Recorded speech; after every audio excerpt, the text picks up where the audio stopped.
Welcome in. Thanks so much for joining me.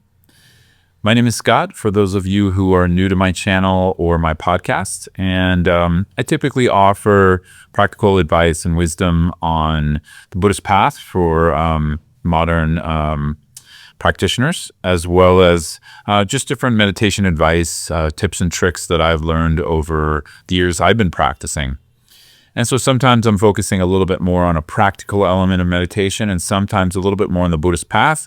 And usually I'm actually engaging both because I'm a strong believer in an actual system and path if we want to progress more long-term in our meditation. For me, that doesn't mean it has to be dogmatic or based in belief. I think it should be based more in prompts and human flourishing and trust, right? Meaning the more we engage with something in this case, for me, the Buddhist teachings, the more I learn to trust it because I practice it and I see no one's trying to force me into a belief system. They're actually just trying to help me thrive and be more happy in my life and maybe move towards a little more freedom. So because I'm passionate about that, that's what I like to offer here.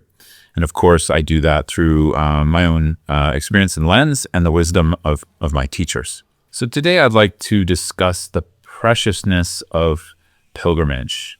And the reason this is on my mind is I have been in Kathmandu, Nepal for a few weeks now. It's been a long time since I've been here. And when I come to these kinds of places, I tend to treat it more as pilgrimage practice. And I try to stay in areas that are blessed by many great practitioners, areas hopefully where I have living teachers as well, and then also connect to the place. And so I thought to talk a little bit about that because it's something you can't find it. Well, you could find things on it out there, but it's just not talked about so much, and especially more like the sacred aspect of pilgrimage, right? And what that means in the Buddhist tradition. So there's many things to say here. Not sure if I'll be able to cover all of them, but basically, we can start with the idea of pilgrimage, which is leaving our normal circumstances, leaving, in my case, home, like where I'm living, and taking some kind of a sacred journey, a journey to discover more about oneself. If one's a Buddhist practitioner, to discover more about the Dharma, to connect with the Dharma more experientially in sacred places, and to kind of tap into this energy of awakening or this energy of freedom in places where lots of developed practitioners have either attained awakening or are engaging in the practices towards it.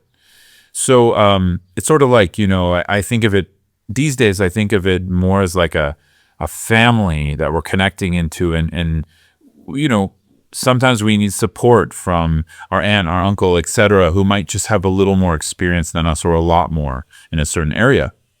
In this case, we're talking about beings who either attained awakening, like if we go to Bodh Gaya as an example, this is where the Buddha attained enlightenment. And the place itself has a lot of power and energy, powerful energy when we go there because of all the devotion of the people who go. But also we believe it's like the Buddha left like a handprint or a footprint there, which is very difficult to explain. But when you go, you can feel it. And again, I think this is also somewhat subjective, as maybe one who doesn't have a lot of faith in that wouldn't feel it. I don't know. Maybe they do. But either way, we believe there's some kind of energetic footprint in these kinds of places. And when we go to practice there, we connect with that energy, right? It helps us to remember our own potential. It helps us to connect with our own awakening potential, essentially, in nature of mind. So that's one of the main reasons we go on pilgrimage. But also connected to that is the practices of accumulation of positive energy, awakened energy, and removal of obstacles. Sometimes we call it purification of obscurations. And we're mainly talking about obscurations in the mind. And when we're saying accumulating awakened energy, we're talking about our own awakened potential, right? So for those of you newer to Buddhism, Buddhism is a unique path that rather than believing we are flawed and somehow need to find salvation, actually what's going on is we all have this seed of awakening, or we call it Buddha nature, which just means awakened nature. It doesn't actually mean Buddhist, right? Just to be clear. The word Buddha just means awakened in Sanskrit. So anyways, so we all have this Buddha nature, and it's like a seed, and it's like a potential, or it's like something that's covered and is somewhat obscured. But that's very different from saying there's a flaw that needs to be changed or improved. Here we just simply need to unobscure it, or water and feed that seed so it can grow, right? So it's good news because it means we all have the potential, no matter what we think we are or what others think we are. We all have equal potential, right? So when we go on pilgrimage, when we go to sacred places, we tap into that and we water it. We unobscure our Buddha nature or that potential through making offerings, doing practices in these sacred places. I'm at the Bodhanath Stupa right now, which is just has so much history and is one of the most sacred stupas or spaces for Vajrayana Buddhists. And around these sacred objects of stupas is basically a representation of enlightened body, speech, and mind. They put a lot of relics and sacred objects inside, and it builds energy. It sort of is stored with energy. It's blessed with energy through certain practices.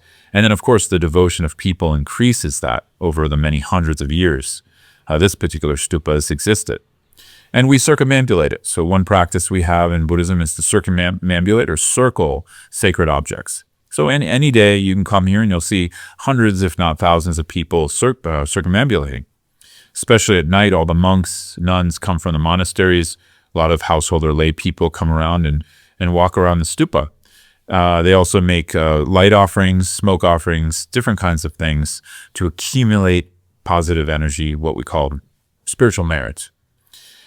These practices, done with the right intention, to regret actions that we feel may have been harmful, can also purify or remove obscurations, right? So it all depends on the intention. So these are some of the things we do on pilgrimage, as well as of course, meditate and engage in our regular practice, especially the practice of bodhicitta, or cultivating the aspiration of awakening. So when we do these kinds of practices, offerings, etc., in sacred places like this, we actually can see more rapid movement. We can see more shifts because the energy, the footprint, it has built up there and it's strong. So it's like tapping into a light source that is very high voltage versus a very weak one, right? So I remember one of my teachers saying to me at one point, I think you need to do some pilgrimage, because my practice had become a little bit dry, not so juicy. I was struggling a little bit. And that was one of the things he recommended. Go to some sacred places, go on pilgrimage, tap back into that energy source. And so we need that, I don't know about you, but I can use all the help I can get, right? And so when even if we don't know exactly what we should do when we go to these places, or we feel kind of overwhelmed by it, there's challenges in traveling to these places often, I recommend just go, right? You'll learn along the way. There's a sacred journey that happens with pilgrimage as well. The things we meet, if we start to view them with some sense of sacredness, that these are also parts of our path, the pilgrimage becomes really rich, because it's not just when you're at the sacred space, it's the travel to get there. It's, all the hardship we go through. Often, at least for Buddhists, a lot of these pilgrimage places are in Nepal, India, the Himalayas. There's some, more generally there. Of course, you have, South Asia, China, there's a lot. But generally in this part of the world, if we're coming from the US or somewhere else, we can run into challenges because there's a difference in sort of culture, noise level, sometimes air quality, all that kind of thing. But this is all part of the pilgrimage. And if we treat it like that, not only can we remove obscurations, accumulate positive energy or merit, But we also start to strengthen our practice, and we start to feel that. And at some point we might not want to leave, right? So, for me, this is another kind of branch or area of practice that we need to take into account. And as according to our budget or time, we can do it as much as we can, and we can plan for different pilgrimages each year. But doing it and doing it in a sacred way is something I highly recommend. Meaning, the moment our foot steps out of our house, in the Uber, taxi, our car, on the way to the airport, whatever, the moment that happens, we're on pilgrimage, right? That's what I recommend. And other than outer pilgrimage, this is what we'd call like outer pilgrimage, like moving with the physical body, how we work with our speech, etc. We also have inner pilgrimage. And of course, this comes from, taking refuge, generating bodhicitta, for those of you who know what that is, and engaging in awareness and the practice of the Dharma. And so when we engage Dharma, well, moving the physical body around and towards sacred places, everything starts to align, right? Sometimes, as I said, we're going to feel overwhelmed. It's going to be really challenging. We're going to be challenged emotionally, challenged physically, but it's worth it, right? And if we treat it as sacred, all of that challenge, all of that hardship we go through is going to just fuel the fire of our growth in our spiritual path.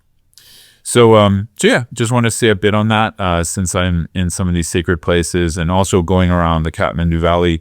The whole Kathmandu Valley is just full of sacred pilgrimage places. Just amazing. Everywhere you look, there's just a lot. And if we know where to look and how to look, we can tap into some pretty unique spaces. Maybe that's my last point. It doesn't hurt when you're going on pilgrimage to kind of study up a little bit on places.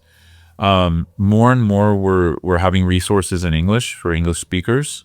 But there were pilgrimage manuals written in Tibetan, for instance, so Tibetans understood the sacred sites of India. We generally have 4 main ones: where the Buddha attained enlightenment, where he was born, where he passed into parinirvana, passed away, and then where he taught the Four Noble Truths, the first teaching he gave. So those are the 4 main sites, but then we have tons of other sites and sites of other great Mahasiddhas, great practitioners, etc. So read up on it a little bit, create a plan for yourself. Also, if you want to go with other people, there's lots of tours happening all the time. I'm going to be leading a pilgrimage in Ladakh in a few weeks here. And so, yeah, and there's lots of things happening. Other people offer that all the time. So, yeah, I think that's it. I'll leave it here. Just encourage you to engage in pilgrimage. And, sometimes you don't have to get on a plane to do that. I also want to say that if you have somewhere sacred to you and you like to go there regularly, you could also treat that as a pilgrimage. Also, I know in the U.S., North, Central, South America, we have a growing number of sacred sites and stupas and Buddhist centers being consecrated and built. Those are also pilgrimage places too, right? You don't always have to get on a plane. So be well. Thanks so much.